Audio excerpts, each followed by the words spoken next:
Hey, how's it going? This is Melinda and welcome to my channel. Today I want to talk to you about records with bad reputations. And I'm talking about records that have certain pressings that if you tell somebody, especially an audiophile, you have a certain pressing of it, they automatically are like, no, they don't want it. Yuck, yuck, yuck. Right? So I'm going to be talking about records and certain pressings that have bad reputations, and I'm going to give my take and my opinion from my experience with these pressings. And I'm looking forward to hearing your comments too, because I'm sure there are going to be some disagreements in this video. So if you're not a subscriber to my channel, please subscribe, hit the like button and the notification bell. Everything you do helps my channel to grow. So thank you so much. Before I get started, I want to give a special thank you to Rob at The Waxed. He recently gave me some records, really good, and I really appreciate them. I want to show them really quickly. They're fantastic records. Julie London's Lonely Girl on the Liberty label, absolutely beautiful. I don't have a lot of Julie London, but I really love her, so that was really cool. This is Urge Overkill's latest, a really fantastic record. They have a version of the song Freedom by Wham on here, totally different, but this is just a really great rock album, and I highly suggest you check out their version of Freedom. This is a cool soundtrack, Chelsea Walls. It was back in the day when Uma Thurman and Ethan Hawke were still married and they made a movie together, and it just has some really great music on it, the soundtrack. And I'm not very familiar with Wilco or Jeff Tweedy, so it was a really good way to kind of get a feel of their sound. And it's just a really good soundtrack. Some songs are just piercing guitars and no vocals. And then there's a beautiful song on here by Wilco called Promising that I really love. So this was a wonderful soundtrack. A really fun soundtrack, Xanadu. Believe it or not, I did not have this one in the collection. He gave me a really nice clean copy with hype stickers. Big fan of ELO, and I do love Olivia Newton-John from this time. I'm not sure I love the movie so much. I honestly don't even remember it, but I do remember loving the music and me and my friends having our roller skates on and skating in parking lots listening to the Xanadu soundtrack. So it's really nice to have that in the collection. He also gave me these really cool 45s that are jazz records. Miles Davis, Porgy and Bess. So cool to own that. A really cool 45 of Stan Getz. I really love Stan Getz. As well as this really cool one of Gerry Mulligan. So thank you so much to Rob from The Waxed. I will leave a link below so you can check out his channel. And now let's go ahead and talk about these record pressings that have really bad reputations, or at least mixed reviews at best. Let's start off by talking about the Abbey Road half-speed mastered records that are coming out.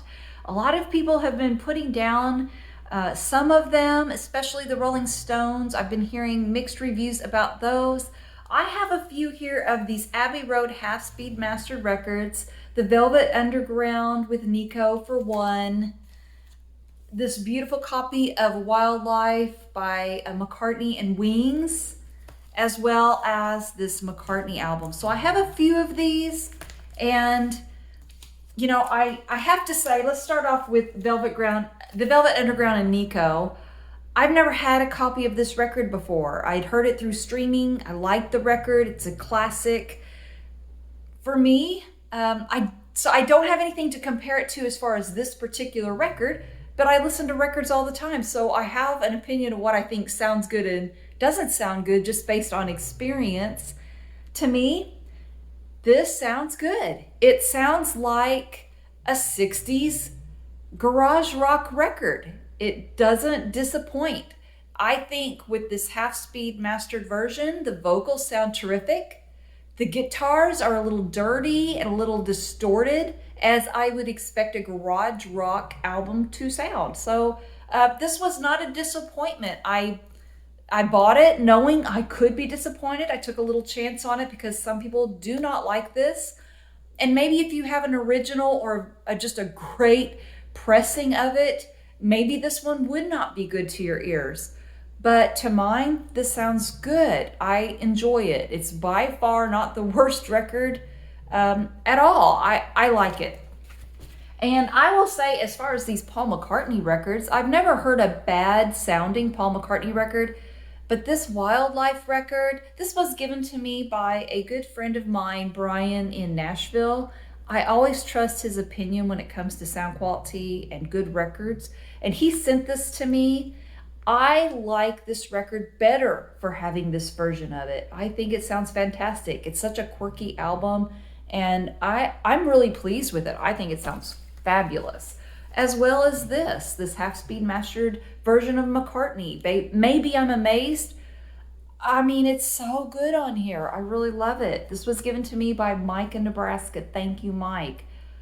I love what I have so far by Abbey Road. Now, in a perfect world, they would be pulling out those Beatles and Rolling Stones analog tapes and giving us the goods.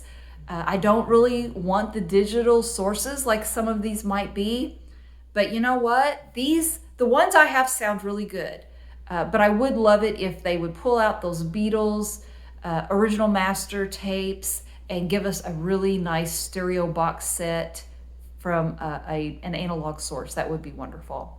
So now let's go ahead and talk about record club pressings. A lot of people collect them because of the rarity or just because they like collecting different variants. Most people do not think record club pressings sound very good, and some people will just totally shy away from them and not buy them at all. I have a few. I don't have a ton of record club pressings, but I do have this one and a few others, and this is Talk Talk. It's My Life. This came out in 1984. This is a record that I found one other time when I was in Fort Collins, Colorado, and I put it back because I had so many records already that I was buying. I instantly regretted it, so I was recently able to find another copy of it, and it is a record club pressing. It sounds fantastic. It is so atmospheric and airy. I love his haunting vocals. This is a great sounding record. And I can't imagine if this is a bad sounding record, what the good one sounds like. I'm very impressed. So Talk Talk was a very minor band that came out. They didn't make it huge here, at least in the United States. They had a minor hit called It's My Life that has been covered by No Doubt back in 2003, and I believe that's a very good cover of it, and it's probably more popular than the original, although I loved the original when it came out. I thought it was a fantastic song. It was a mild hit. It was nothing big. No Doubt had a bigger hit with it. This is a record club pressing that I stand by and say sounds fantastic. So, you know, I understand there's mixed feelings about record club pressings, but I'd say if it's a record you really want, take the chance and buy it. If you don't like it, resell it. I like this Talk Talk. I'm so happy I bought it. Now I'm going to kind of change courses a little bit and talk about something that I had heard sounds fantastic, and I wanted to test it out. So I bought this record the other day for $1.95. This is Tchaikovsky. You would instantly know this classical record if you heard it. It's very familiar. And the reason why I bought this one is because it is a living stereo version, and it is on the Victor RCA label, or RCA Victor label. It is a Shadow Dog label. They have a reputation of being great sounding and exploding on your turntable. So I got this beautiful 1959, very, very early reissue, from what I can tell, of this record. And I was curious, do those Shadow Dog records live up to the hype? So for $1.95, I gave it a shot, and oh my goodness, this sounds fantastic. It has such a huge sound stage. The piano sounds like it's right in the room. So I love it. And I know not everybody is classical music fans, but I would just say this is fantastic. So the people who recommended finding those Shadow Dog labels with the living stereo when it says living stereo on here, get it. These sound fantastic. And now I want to talk to you about records that have a bad reputation for the right reasons. But I would say in certain instances, it's okay to break the rules. And I'm talking about records that are in VG condition. And I'm not encouraging anybody to go out and buy records with deep scratches. If you can feel a scratch on a record, don't buy that record. You're probably going to be disappointed, unless it's an extremely rare record and you just really, really want it. But I would say if you're looking at records from the 60s and they have very mild surface scratches, a lot of times the record is going to sound great anyway. Let me show you an example of that. This is Mr. Tambourine Man by the Byrds. A couple weeks ago, I showed you I had bought this record and the wrong record was in my copy.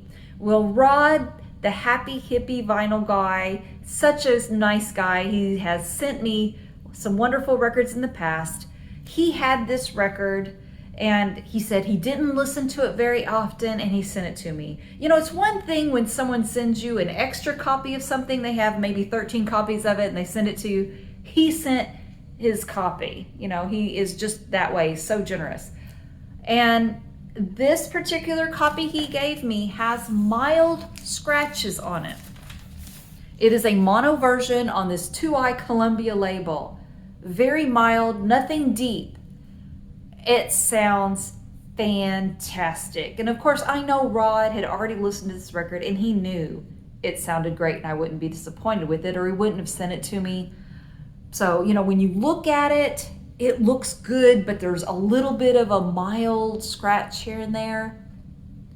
I'd say when it comes to the 60s records, especially one you really, really want, a lot of times these records were made so good that you just don't hear the scratches. So I think this sounds very good, and they get a bad reputation for having a VG grade.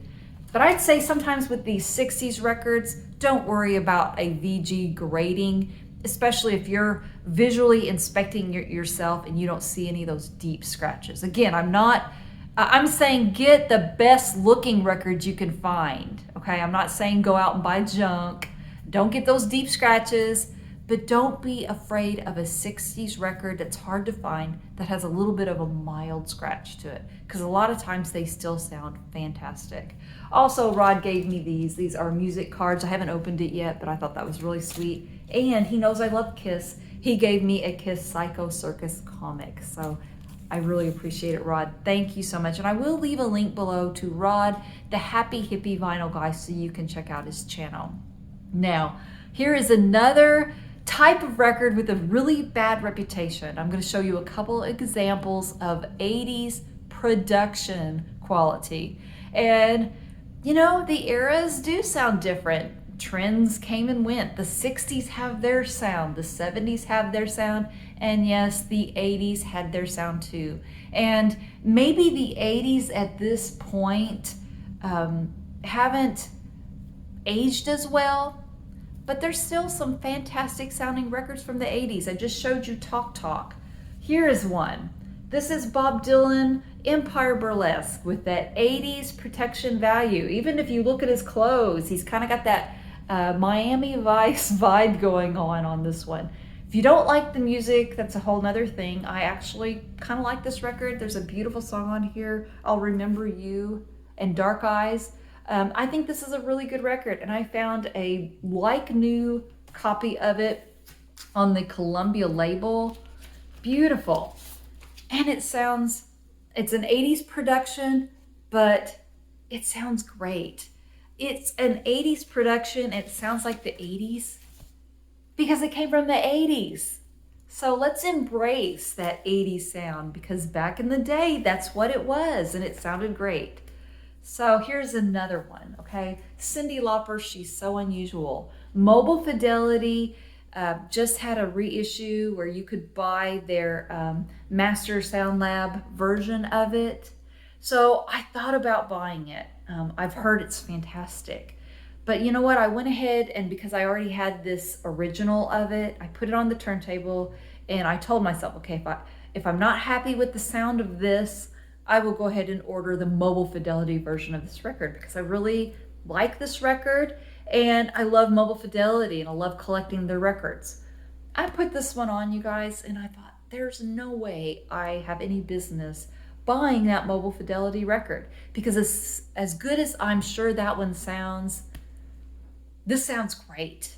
Why spend the money when I already have a great original of it? So, you know, 80s production has a bad reputation, but I think some of those sound really good.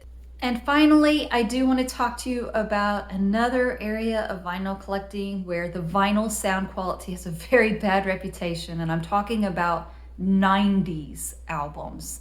Of course, CDs were king at that time, and vinyl was kind of a just not really thought of anymore, and there wasn't a lot of thought or care put into any vinyl records, if a vinyl release was even put out at all. I do want to talk to you about something that's really good and that I just received. I'm very blessed to have a test pressing of a record that was on pre-order last summer. I talked about it on my channel. It's Slaughter's Fear No Evil. It was a 1995 album. It never came out on vinyl at the time. It's now available on vinyl. The box sets are all sold out.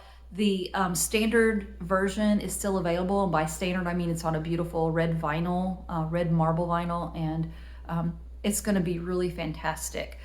I talked about that release on my channel, the Kiss My Wax label. It's a small boutique label, and they've done work for Ace Frehley. They've done work for Slaughter now. This is a test pressing they were kind enough to send my way. It is autographed, just like the box sets by Slaughter are going to be autographed. Beautiful autographs, as you can see. You could read the words. I hate when someone gives you an autograph and it's just a, These are really nice autographs. You can read their names. They're very clear and crisp and beautiful. They sent me the 2 LPs. The Fear No Evil is 45 RPM, 2 LPs. And so they sent both LPs, the test pressings, and then I also got the demos and rarities. And oh my goodness, these sound so fantastic. Let me just pull one of them back. Yeah, this, for one, 45 RPM, taken from the analog tapes from the band. And these are fantastic. They sound better than any 90s pressing I own. And they're gonna be putting out the 1992 version of The Wildlife by Slaughter. They're gonna do another box set. They're going to do another standard edition of it. It's gonna be autographs and all the goodies that come with box sets. I am going to hopefully do an interview with Jason Herndon of Kiss My Wax Records and hear about it, get the details for me and for you. And like I said, this Fear No Evil reissue sounds incredible. If you have the box set on pre-order or the standard version, you're in for a treat. It sounds fantastic. And I believe The Wildlife is going to be fantastic as well. Now, the Wildlife came out in 1992, so I think in other countries besides the United States, it might have came out on vinyl, but I believe it's very expensive.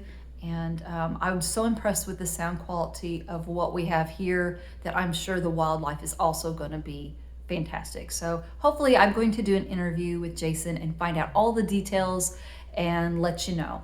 So that is my video for all of these records with bad reputations. If you know of some of the records that are like record club pressings or half-speed mastered versions or even 80s records that you just think sound like garbage, tell me where I'm wrong in this video. Leave it in the comments. And thank you so much for watching. Please subscribe to my channel. Take care. Bye-bye.